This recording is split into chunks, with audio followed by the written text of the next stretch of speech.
Hi everyone. तो देखते हैं एक बहुत इंपॉर्टेंट चैप्टर जो कि क्लास 9th का है, इंग्लिश का चैप्टर है। ये चैप्टर का नाम है द लिटिल गर्ल।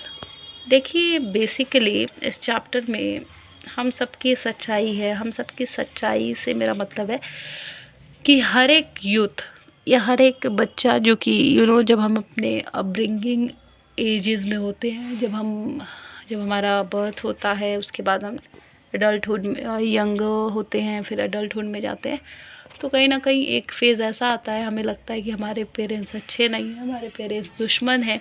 उसी के बारे में कहीं ना कहीं ये कहानी है द लिटिल गर्ल, जिसमें बताया गया है कि कैसे हम अपने पेरेंट्स को दुश्मन समझ लेते हैं, गलत समझ लेते हैं, सबसे बुरा समझ लेते हैं ख़ुद के लिए। लेकिन at the end of the day जब हम उस स्टेज पे आते हैं लाइफ के, तब हमें समझ में आता है कि वही हमारे प्रोटेक्टर थे और वो बिल्कुल सही थे, गलत तो हम थे। पर अफसोस तब हम कुछ कर नहीं सकते क्योंकि वो टाइम अब निकल चुका होता है। जैसे कि सबसे बेस्ट एग्जांपल हम सब ने इंडिया में, तो मैं तो इंडिया, हम जैसे इंडिया के हैं, मैं इंडिया का ही आपको एग्जांपल देती हूँ। और आपने ज़रूर सुना होगा, जैसे हमारे टीचर्स भी कहते हैं कि अभी आप लोगों को ये चीज़ें समझ नहीं आ रही, लेकिन जब आप इस फेज़ से निकल जाओगे तो आपको समझ में आएगा। और कहीं ना कहीं हर एक बच्चा ये चीज़ ज़रूर रिपीट करता है उस टाइम के निकल जाने के बाद कि हाँ, हमारी टीचर ने ये बात कही थी कि जब टाइम निकल जाएगा तो आपको समझ में आएगा। और हमें ज़रूर समझ में आता है, लेकिन अफसोस हम कुछ कर नहीं पाते क्योंकि जो समय चला गया वो चला ही गया। तो द लिटिल गर्ल बहुत interesting and at the same time interesting तो छोड़ो, एक रियलिटी है हम सबकी।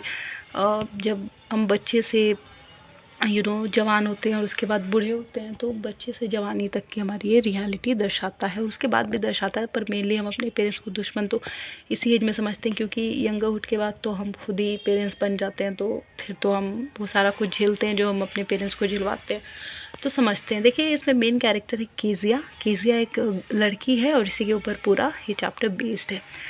देखिए केजिया जो होती है ना, वो अपने पापा से काफ़ी ज़्यादा डरती है, उनके सामने ठीक से बोल नहीं पाती, काफ़ी हकला के बोलती है। लेकिन वो बाकी सबके साथ वो कंफर्टेबल है, जैसे अपनी मम्मी के साथ या अपनी नैनी के साथ जो उनके घर में काम करती हैं, उनके साथ वो ठीक से बोलती है। लेकिन अपने पापा के सामने आती है वो डर के मारे क्लियर वर्ड्स नहीं बोल पाती। तो उसके पापा जब सुबह जा रहे होते हैं जॉब, तो उसको उठा के जाते हैं कि उठ जाओ, और फिर उसके बाद उसके पापा ऑफिस के लिए चले जाते हैं। जब वो वापस आते हैं तो वो बोलते हैं कि मेरा न्यूज़पेपर ले आओ, ये ले आओ, वो ले आओ, जैसे नॉर्मली हम सब सुनते ही हैं, चाय ले आओ। तो उसकी मम्मी लेके आती है और केजिया उन सब चीज़ों से मतलब थोड़ी ऊंची आवाज़ से, सख्त आवाज़ से डर जाती है।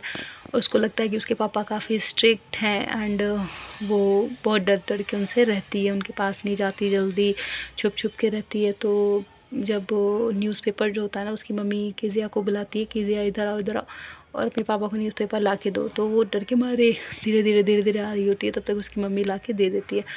तो जब एक बार क्या होता है कि उसकी जो दादी होती है वो कहती है कि तुम एक काम करो, डरो मत अपने पापा से, और उनका बर्थडे आने वाला है, तुम उनके लिए एक गिफ्ट तैयार करो जिसको देख के वो बहुत खुश हो जाएंगे। तो केजिया भी सोचती है कि अच्छा आइडिया है, और वो गिफ्ट तैयार करने में लग जाती है। तो वो एक पिलो जैसा कुशन बनाना चाहती है। तो फिर वो क्या करती है कि एक कपड़ा लेती है और उसको सिल देती है तीनों साइड से। एक साइड वो खुला रखती है, वो सोचती है कि आखिर मैं इसमें भरूँ क्या। तो पहले तो अपने गार्डन में जाती है और फिर वो देखती है शायद उसको उसके गार्डन में कुछ मिल जाए, तो वहाँ उसको कुछ नहीं मिलता। फिर वो अपनी दादी को डिस्टर्ब नहीं करती क्योंकि वो पौधों में पानी डाल रही होती है, और वो चुपचाप वापस आ जाती है। वो देखती है कि उसके घर में कहीं कुछ मिल जाए। तो फिर जब वो अपने पेरेंट्स के रूम में जाती है तो देखती है वहाँ पे कुछ पेपर रखे होते हैं। तो वो क्या करती है, उस पेपर को उठा लेती है और अपने रूम में ले जाकर उसको फाड़ के उसी को उस पिलो में भर के और उसको सिल देती है। फिर कुछ टाइम बाद उसके पापा जो हैं वो पूछते हैं कि मेरा पेपर किसी ने देखा, क्योंकि वो उनके इम्पॉर्टेंट डॉक्यूमेंट्स थे ऑफिस के, जो उन्होंने तैयार किया था अपनी प्रेजेंटेशन के लिए। तो पता चलता है वो पूरे घर में मतलब ढूंढवाते हैं। तो उसकी मम्मी अब क्योंकि पूरे घर में ढूंढ के थक गई होती हैं, कहीं नहीं दिखता, तो केजिया को बुलाती हैं और पूछती हैं कि क्या तुमने देखा है अपने पापा का डॉक्यूमेंट। तो बड़ी खुश होकर कहती है कि हाँ, मैंने ही लिया था और मैं इसको फाड़ के और पापा के लिए गिफ्ट बना दिया अपने पिलो में भर के। तो वो उसकी मम्मी फिर बहुत गुस्सा करती है, उसको उसके पापा के सामने ले जाती है और ऐसा ऐसा होता है वो बताती है।